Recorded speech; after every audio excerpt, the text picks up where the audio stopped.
네, 애플이 AI를 발표한 직후 떨어졌던 주가가 하루 만에 반전했습니다. 급등해서 사상 최고치를 갱신했다는데 오늘 이 얘기를 좀 해보겠습니다.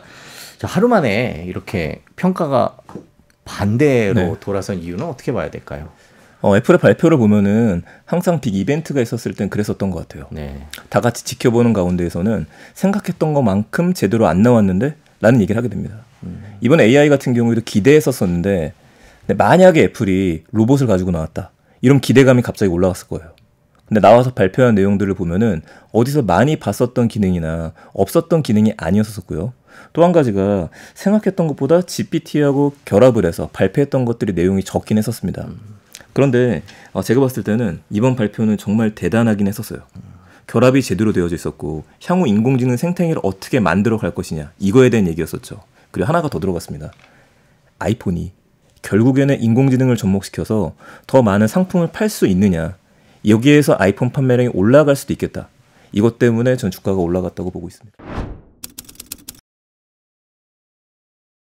골드만삭스를 포함한 대부분의 투자은행들이 하루 만에 내놓은 보고서에서 아이폰이 많이 팔릴 것이다. 이것 때문에 아이폰이 교체될 것이다. 네네. 그러면서 이제 애플의 지금 나오는 것처럼 애플의 주가에 대한 평가를 많이 상향을 했는데 보시기에도 이번에 발표된 것들이 애플 아이폰의 판매량을 더 늘릴 거다 이렇게 보고 계세요?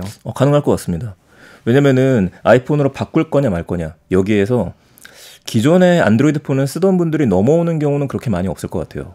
그런데 예전부터 가지고 계셨던 분들 보통 애플의 아이폰 교체 주기를 보게 되면은 4년에서 3년 정도로 좀 보고 있습니다. 네. 그럼 3년 4년 전에 구매했던 분들이 지금까지 교체하지 않고 있는 이유 중에 하나가 큰 메리트가 없었거든요. 왜냐하면 보기에도 바 형태는 똑같고 네. 조금 달라진 것들이 사진 촬영하는 거. 가장 최근에 가장 큰 혁신이라고 볼 수 있는 게 좀 말하기도 민망하긴 하지만 USB-C를 드디어 쓸 수 있게 됐다. 네. 이게 엄청난 혁신이었거든요. 그래서 실망했으니까 굳이 안 썼었어요. 근데 갑자기 인공지능 기능이 들어오게 됐었고 이 기능을 제대로 쓰기 위해서는 아이폰 애플을 새로 구매를 해야 된대요. 그럼 3, 4년 전까지 안 썼던 분들이 교체 주기가 돌아왔으니까 바꾸게 되면은 판매량은 올라갈 거라고 보고 있습니다. 그 많은 분들이 뉴스를 통해서 접하셨겠지만 이번 애플 AI의 특징을 간단하게 정리를 하고 그 다음 얘기를 좀 해보도록 하죠. 애플 AI는 이번에 애플 인텔리전스라고 이야기를 했죠. 네. 그래서 이름부터 좀 잘 지었던 것 같아요. 두 개를 합치게 되면 AI가 되거든요. 애플 인텔리전스. 네, AI가 됐는데 이걸 한마디로 정의하게 되면은 굉장히 개인화된 비서가 등장했다. 이렇게 봐야 될 것 같습니다. 그러면 이제 시리가 업데이트가 먼저 됐는데 크게 이제 두 가지예요. 하나는 시리가 어느 정도까지 영리해졌느냐. 이게 한 가지가 있고 두 번째는 그래서 애플이 이번에 발표한 거에서 AI 기능이 어떤 것들이 들어가지게 됐느냐. 이 두 개는 약간 다르게 좀 봐야 됩니다. 그래서 우선 시리부터 이야기 드리게 되면 시리 같은 경우에는 구동하는 방식 자체가 바뀌었죠. 예전에는 말로 호출을 해야 됐었고 네. 말로 호출하게 되면 하단부에 약간 아이콘이 나타나서 그때부터 대화를 해야 돼요. 물론 이제 지금도 문자 설정으로 가능하긴 하지만 이제는 호출하게 되면은 테두리 전면이 밝게 표시가 됩니다. 밝게 표시가 된다는 얘기는 뭐냐면은 이제는 시리가 아이폰 안에 들어있는 앱에 대한 것들을 다 컨트롤할 수 있게 돼 있어. 이걸 좀 보여주게 되는 것들인 네. 것 같아요. 그러면 지금도 많은 분들은 제가 물어보거든요. 요즘에도 혹시 시리나 빅스비나 다른 AI 쓰세요? 거의 안 쓰세요. 아예 꺼놓는 분들도 있고. 왜 안 쓰냐고 물어보면은 생각했던 것보다 영리하지 않다. 왜냐면 저 같은 경우에도 지금 이 방송 같은 경우에 인터넷을 검색하다가 시리한테 물어보게 되면은 결국엔 시리가 사파리에서 한 번 더 검색을 해줍니다. 이럴 거면 제가 하는 게 낫거든요. 네. 많이 쓰는 것들은 아침에 알람 맞춰주는 거. 단편적인 것밖에 안 됐었는데 이번 발표된 걸 보게 되면요. 제가 SBS에 2시까지 와야 되는데 어떻게 가야 돼? 예를 들어 이렇게 물어보게 되면은 시리가 알아서 제가 어떻게 가야 돼까지만 물어봤는데 지도에서 검색을 하고 난 다음에 최적의 경로를 보고 버스로 갔을 때하고 지하철을 택했을 때하고 아니면은 자동차로 갔을 때 어떻게 진행이 되는지 맥락을 이해를 해서 제가 사용했던 앱들을 뒤져서 이야기해 줄 수 있게 된다는 거죠. 이걸 사용하게 되는 순간에 몇 년 전부터 저도 계속 바랬던 거긴 한데 앞으로 인공지능의 활성화가 제대로 되게 되면은 저희가 스마트폰을 켜고 나서 만나는 첫 화면이 우리가 자주 썼던 앱이 아닐 거예요. 그냥 질문창만 나올 겁니다. 무엇을 도와드릴까요? 이렇게 되기 위해서는 모든 정보 연결이 되어져 있어야 되는데 여기에 성큼 다가갔다고 봐야 될 것 같습니다. 근데 안 써봤기 때문에 네. 발표 내용만 보게 되면 굉장히 영리해졌고 이 영리해져 있는 힘이 있습니다. 이 힘은 저희의 데이터거든요. 저희가 그동안 사용했었던 것들, 저희가 그동안 활용했던 것들 2010년부터 거의 스마트폰의 시대가 활성화됐다고 봐야겠는데 14년이라는 시간이 흐르는 동안에 애플에서 그 학습된 데이터를 가지고서 사용자 맞춤형으로 많은 것들을 준비했다는 걸 좀 볼 수 있습니다. 내 자신에게 특화된 비서가 될 수 있는 수준이라고 보십니까? 전 그렇게 되는 게 맞다고 봅니다.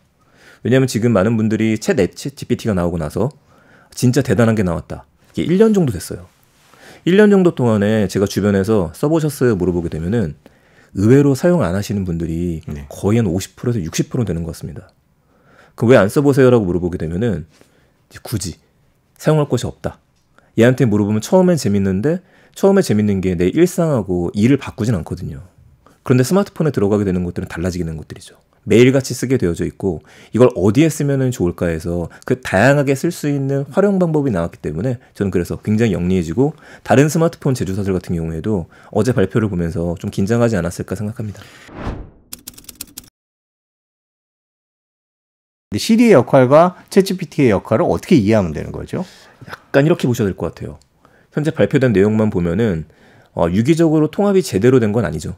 왜냐면은 시리한테 물어봤었을 때 한 번 더 물어봅니다. 이 내용을 챗 GPT에서도 찾아드릴까요? 그럼 사용자가 승인을 하게 되면 그걸 찾아주는 방식으로 돼 있어요. 이걸 보면은 이제 어떤 분들은 그런 말씀도 하세요. 이럴 거면 처음부터 그냥 GPT 호출해가지고 물어보면 되지. 뭐하러 한 번 단계를 더 거쳐야 되느냐. 근데 여기서도 굉장히 애플이 전략적으로 잘 생각했다고 생각을 합니다. 시리는 한마디로 그 게이트키퍼 역할이라고 보면 될 것 같아요. 예를 들어서 우리가 정말 궁금한 게 있어갖고 저기 영리해 보이는 친구한테 물어보고 싶은데 쟤한테 물어보려면은 미주알 고주알 다 설명을 해야 돼요. 내 개인정보 다 이야기를 해야 되고 내가 어떤 사람 이야기를 해야 되고 이러고 싶진 않은 거거든요. 저희가 물어보고 싶은 거는 딱 A라는 것만 물어보고 싶어요. 자, 이럴 때 시리라고 하는 게이트키퍼한테 가서 얘기를 하는 거죠. 야, 이것 좀 물어봐줘. 그럼 시리가 가서 뭐라 그러냐면 우리도 방송을 할 때 자기 경험을 이야기할 때 분명히 자기 이야기인데 내 친구가 그러는데 그런 분들 계시거든요. 그 역할한다고 보시면 돼요. 한 번 더 걸러서 전달해주고 저기서 나온 내용을 전달해준다. 그럼 이제 시리는 뭘 할 수 있느냐? 다른 친구들하고도 대화할 수 있게 됩니다. 한마디로 지금은 챗 GPT하고 연동을 해서 고급 정보를 보여준다고 했었지만은 구글 제미나이도 열려있거든요.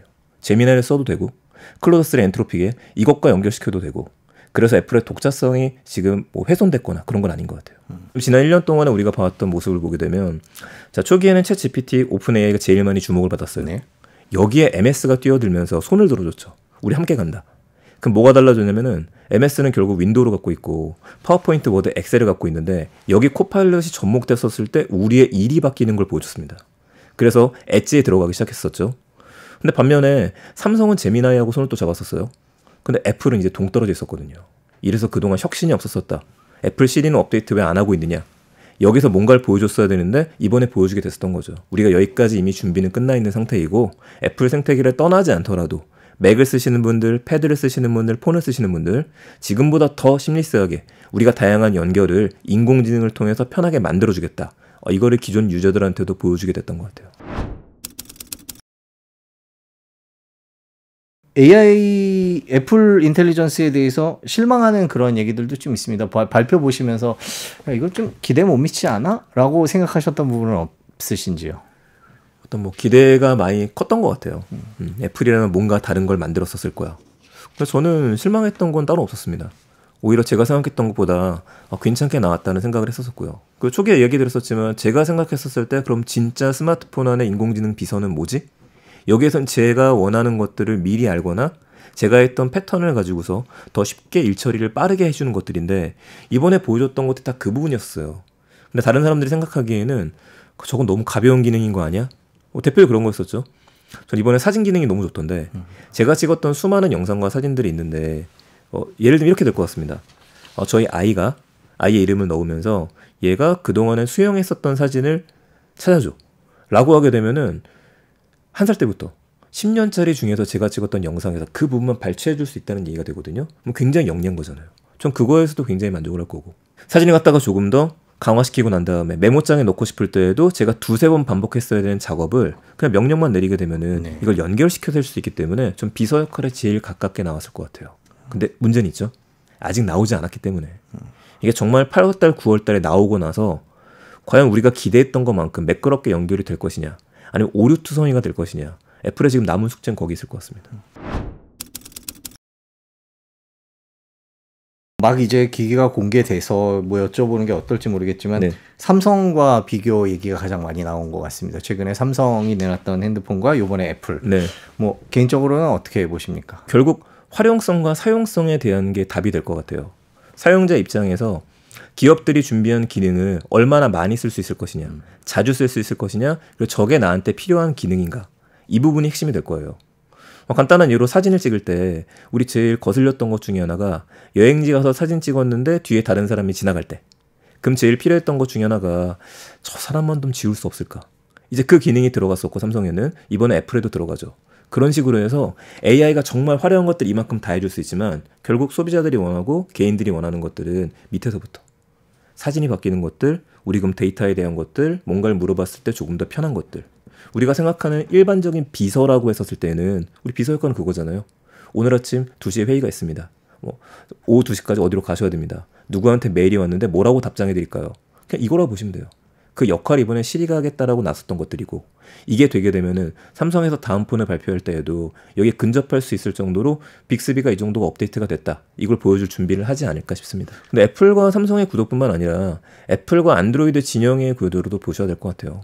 세상에 지금 이제 남아있는 폰이 애플하고 아니 안드로이드 폰, 이 두 종류가 됐기 때문에 조심스럽게 제 의견을 드리자면 이게 한 14년 정도 전이었던 2010년으로 돌아간 것 같아요. 2010년이요. 네. 네, 그때 당시가 아이폰이 국내에 처음 들어온 게 2009년 정도 있었죠. 들어오고 2010년에 갤럭시가 나오면서 보급이 됐을 때였는데 그때 많은 회사들이 고민했을 겁니다. 애플이 iOS를 만들어서 지금 시장을 이끌어 나가고 있는데 저거를 어떻게 우리가 같이 따라갈 것이냐, 새로운 것들을 만들 것이냐. 여기서 자체 OS를 준비하는 시간이 길잖아요. 그때 등장했었던 게 구글이었었거든요. 안드로이드 OS를 가지고 들어오다 보니까 결국 지금은 그 당시에 스마트폰 모바일 플랫폼 경쟁에서 승리했던 게 구글하고 애플이 됐습니다. 근데 그게 지금도 거의 돌아오고 있죠. 애플은 절대로 자신들이 만든 iOS 생태계, 여기 들어가는 시리를 개방형으로 만들지 않을 거예요. 그럼 자체에 있는 디바이스들만 쓰게 될 것이고, 그럼 나머지들은 뭘 할 거냐 해서 나머지들은 이제 선택할 수 있는 선택 키 중에 하나가 다시 또 제미나이 OS가 들어오게 됐죠. 이거 외에 또 어떤 걸 선택할 수 있을까? 이제 여기에서 이제 화웨이부터 시작해서 독자적인 기술을 갖고 있는 것들은 자기의 디바이스에 탑재할 거라는 얘기가 나올 거고, 나머지 같은 경우에는 또 뭘 선택해야 되는지 고민이 될 거라 생각합니다. 2010년 얘기, 그 이른바 스마트폰 초창기랑 네네. 비교를 해주셨는데, 그러면 결국엔 그때처럼 지금 AI 플랫폼을 놓고 경쟁하는 게 다시 이제 본격화될 것이다, 이렇게 보고 계신 거예요? 그럼요. 그 움직임은 작년부터 있었어요. 작년부터 그 움직임을 보셨던 분은 계속 준비를 해왔었는데, 모든 게 플랫폼이거든요. 자체적으로 LLM을 개발을 하거나 뭐 스몰 LLM 마찬가지지만 만들어서 적용시키는 비용과 시간과 투자할 거라고 한다면 우리 거를 써서 튜닝 시켜갖고 프로그램을 개발하거나 소프트웨어 만드는 게 훨씬 쉽다. 이건 당연한 거거든요. 비용이 절감이 되기 때문에. 그 준비가 되어져 있었었는데, 이제 올해 같은 경우에는 그래서 저거를 어디에 탑재를 해야 되느냐, 이 부분이에요. 그럼 제미나이가 좋은 건 알겠는데 사이트에 들어가 쓰는 게 아니라 어디에 탑재돼서 우리가 일상에 쓸 수 있느냐, 여기에 대한 답이 갤럭시 폰과 같은 안드로이드 폰이 나왔죠. 애플도 마찬가지입니다. 애플의 실이 좋은데 어디서 쓸 수 있느냐, 그럼 애플 디바이스 쓰면 되는 거거든요. 그럼 남아있는 숙제는 오픈 AI 챗 GPT가 좋은 건 알겠는데 그럼 또 어디서 쓸 수 있느냐, 여기서 이제 다양한 폰에서 쓸 수 있는 게 포인트가 되지만 독자적인 폰이나 독자적인 디바이스를 만들지 않겠냐는 얘기가 나오는 것도 이것 때문에 그렇습니다. 네. 저 애플 얘기로 다시 돌아와 보겠습니다. 네. 저 테슬라 CEO 일론 머스크가 또 한마디를 했어요. 했죠. 예, 오픈 AI와의 뭐 사이가 좋지 않으니까 네네. 그렇기도 합니다만은 그 개인정보 문제는 어떻게 보셨어요? 일단 앨런 머스크의 얘기는 특수관계인이잖아요. 그래서 근데 경종을 울린 건 분명합니다. 왜냐면 우리가 생각할 수 있는 문제에 대해서 이거 생각해야 돼, 다 같이 이걸 해준 거예요. 네. 앨런 머스크가 했던 얘기를 보게 되면 전제 조건이 있었던 게 애플의 OS와 오픈 AI가 통합이 되면이라는 말이 있었거든요. 근데 통합될 일은 없죠. 만약에 통합이 된다라면 애플에서 제일 많이 지키고 있었던 개인정보 보호에 대한 것들을 스스로 내려놓겠다고 하는 이야기인데 그 정도까지는 아닙니다. 그래서 제가 게이트키퍼라는 얘기를 했었던 거였고요. 근데 우리가 한번 고민해 봐야 되는 것들은 비단 애플만의 문제가 아니라 우리가 사용하는 데이터라들, 우리가 만들어내는 데이터가 중요한 데이터 가치에 대한 것들은 항상 얘기가 돼 있었거든요. 근데 어느 순간 우리 이제 잊어버리고 있어요. 왜냐면은 데이터를 주지 않으면은 더 잘 활용이 안 되니까. 그럼 AI가 이런 것들을 가지고 왔었을 때 어떻게 파급 효과가 오느냐에 대해서는 다 같이 고민을 해봐야 되는데 이거에 대한 이야기라고 봅니다. 그래서 남은 숙제 중에 하나는 이제 삼성도 마찬가지고 나머지 디바이스 AI를 접목시키는 곳들이 우리는 보안을 어떻게 지켜줄 거다. 이 정도로 돼 있으니까 우리를 믿고 써도 된다. 온 디바이스는 우리가 이렇게 준비를 했었고 클라우드 연결되는 통로에서는 보안 문제는 이렇게 강조가 될 거다. 이거를 우리 그냥 일반인들은 잘 알아듣지 못하는 용어라고 하더라도 많이 강조를 할 거예요. 만약에 여기에서 혹시라도 사고가 발생하게 된다고 한다면 그건 치명적으로 영향을 미칠 겁니다. 작년에 계속 오픈AI가 비난받았던 것 중에 하나가 우리 질문이 그거였었잖아요. 도대체 이렇게 똑똑한데 데이터 어디서 가져다가 썼느냐. 그럼 명쾌하지 않거든요. 나머지 기업도 마찬가지예요. 그때 나중에 나왔던 이게 뭐가 나왔었냐면은 이제 우린 데이터 정보 보호에 대한 것들을 다 같이 지키자. 이거 잘 생각해보게 되면은 지금부터 LLM 모델을 만들거나 인공지능 만드는 기업들, 작은 기업들이 만들고 있었을 때 이거 굉장히 위험성이 있는 것들 중에 하나입니다. 이것 때문에 애플 같은 회사들이 계속해서 언론사들하고 제휴를 맺고 있다라는 이야기들이 나오는 것들도 결국 키는 데이터에 대한 것들이 확산이 될 거기 때문에 그렇습니다. 구글의 영향력은 어떻게 될까? 구글은 또 이런 경쟁 속에서 어떤 자신의 입장을 찾아갈까? 이런 얘기도 많이 나오고요. 제미나이에 대한 얘기도 나오는데 개인적으로 어떻게 보십니까? 구글은 원래 하던 걸 잘하고 있는 것 같아요. 근데 구글이 하던 걸 잘한다는 얘기가 구글은 하드웨어 기업이 아니거든요. 자체적으로 디바이스를 만들어내거나 이런 것들보다도 본인들이 만들어 놓고 나서 이걸 확산시키는 게 목표고 생태계잖아요. 항상 그래왔었어요. 10몇 년 동안. 애플은 독자적으로 자신의 성을 제대로 지키고 구글은 만들고 나서 여럿이 써줬으면 좋겠다. 이번에도 마찬가지죠. 구글의 크롬북이라고 있습니다. 크롬북이 크롬 OS로 해서 구동되는 노트북인데 여기도 제미나이가 들어갔거든요. 네. 제미나이가 들어가면서 심지어는 제미나이 어드밴스드라고 하는 걸 무료로 1년 동안 줘요. 비용을 완전히 낮추게 됐죠. MS 같은 경우 얼마 전에 발표했었던 게 코파일럿이 장착되어 있는 진짜 AI PC가 이거다를 보여주기 시작했어요. 그러니까 작년까지는 AI PC라는 얘기가 나왔었을 때 사람들이 좀 당황했었습니다. AI PC가 도대체 뭐야? 이제 알고 있는 것들이 있죠. 당연히 온디바이스 단에서 굉장히 속도가 빠르고 처리해줄 수 있는 게 많아지기 시작했다. 그런데 우리가 챗 GPT한테 길들여져 있어요. 우리가 생각하는 AI 노트북이라고 하는 것들은 켜면은 대화가 시작이 돼야 되고 뭔가 해줘야 되는데 이게 안 되거든요. 근데 그 부분들을 올해 5월달부터 건드려서 나오고 있습니다. 여기에 맞춰갖고 이제 애플도 그걸 준비를 했던 거고. 그러니까 구글은 재미라는 건 그 상징성 자체가 여기저기 다 들어갈 수 있는 플랫폼이라고 보시면 될 것 같아요. 그거를 하고 있고 하는 것들 원래 좀 제대로 좀 하고 있다. 대신 개인화된 인공지능과 데이터 문제 이거에 누가 승자가 될 것이냐에서는 똑같이 갈 것 같습니다. 구글과 애플 누가 더 파이를 갖고 가냐의 문제겠죠. 이번 WWDC 때문에 뭐 전 세계가 네. 관심을 가졌는데 이번 이런 회의의 의미 이런 것들은 어떤 게 있었다 이렇게 정리를 할 수 있을까요? 결국 인공지능이죠. 애플이 생각하는 인공지능 전략에 대한 것들. 애플이 고민이 좀 많았을 것 같아요. 애플 입장에서는 자체적으로 만들고 있는 LLM, 뭐 시리부터 시작해서 관련된 것들 에이젠 여러 걸 만들었습니다. 그 만든 것들을 조금 더 탄탄히 해서 우리가 이런 것들을 할 수 있어 라고 보여주고 싶었을 것 같은데 문제는 시장의 기대가 많이 올라가 있었어요. 왜 너네들은 챗GPT 만들지 못해? 라는 질문들이 계속 있다 보니까 그래서 이번에 내놓으면서 제일 잘할 수 있는 부분을 강조한 것 같습니다. 우리가 원래 했던 것들은 포기하지 않을 거다. 우리는 시리를 가지고 있고 개인정보 보안을 이만큼 단단하게 해줄 건데 그동안 보게 되면 챗GPT와 같은 것들은 다 클라우드 연결이에요. 우리가 클라우드에 연결된 상태에서 모든 연산이나 한 것들을 위에서 하고 결과값만 가지고 오는 거기 때문에 우리가 사용하는 스마트폰이 구형 스마트폰이랑 관계없습니다. 이건 최대의 장점이죠. 반면에 개인정보 보호 문제에는 취약할 수밖에 없는 것들이에요. 혹은 가끔씩 인터넷 연결이 끊어버리게 되면 사용할 수가 없거든요. 그런 경우 많이 생기기 시작하고. 자, 여기서 이제 애플이 얘기했던 거는 간단한 처리 같은 경우에는 온디바이스로 한다. 근데 우린 이미 10년 동안 준비를 끝냈어. 이걸 보여준 겁니다. 왜냐하면 서서히 바뀌었던 것 중에 하나가 칩을 자체적으로 들어가잖아요. 이게 가능하니까 아이폰, 아이패드, 맥 이 세 개가 유기적으로 연결이 됐죠. 여기서 가능했던 것 중에 하나가 맥에서 아이폰 화면을 바로 미러링 해버리거든요. 그러면 폰은 여기에 있는데 아이폰을 조작까지 할 수 있게 만들어놨기 때문에 서드파트 했던 것들을 다 가지고 오게 됐습니다. 그럼 그 생태계를 단단하게 갖고 있는 것도 온디바이스 우리가 지킬 거야. 요걸 하나 보여줬죠. 또 반도체 전략으로 볼 수 있는 거는 하지만 여기 안에서 처리하지 못하는 좀 더 복잡한 계산이라든지 데이터 분석이라든지 그런 것들이 있다라고 한다면 그때는 클라우드를 씁니다. 그럼 또 불안하잖아요. 너네 분명히 개인정보 보호를 지킨다고 했는데 또 클라우드로 간단 말이야? 그래서 한마디 더 했죠. 우리가 아는 애플 실리콘 서버를 쓰게 될 텐데 여기는 개인정보를 보낼 때에도 다 조각조각 낸 데이터를 보내기 때문에 우리도 알 수 없어. 민감한 것들은 온디바이스다. 하지만 나머지는 연산 처리를 해줄 거야. 자, 우리만으로도 이렇게 충분히 가능하지만 그래도 챗GPT와 같은 기능들을 원한다라고 한다라면 이쪽 발전도 빠르니까요. 그럼 제일 유명한 것들을 쉽게 사용할 수 있게 붙여놔 줄게. 요만큼의 통로는 준비를 했어. 하지만 당신의 정보는 우리가 계속 지켜줄 거야. 이걸 보여줬죠. 그래서 이번 굉장히 의미가 좀 컸다고 봅니다. 그렇군요. 자, 이번 애플 인텔리전스에 관한 반응들 그리고 전망까지 들어봤습니다. 오늘 말씀 여기까지 듣겠습니다. 긴 시간 고맙습니다. 네, 감사합니다.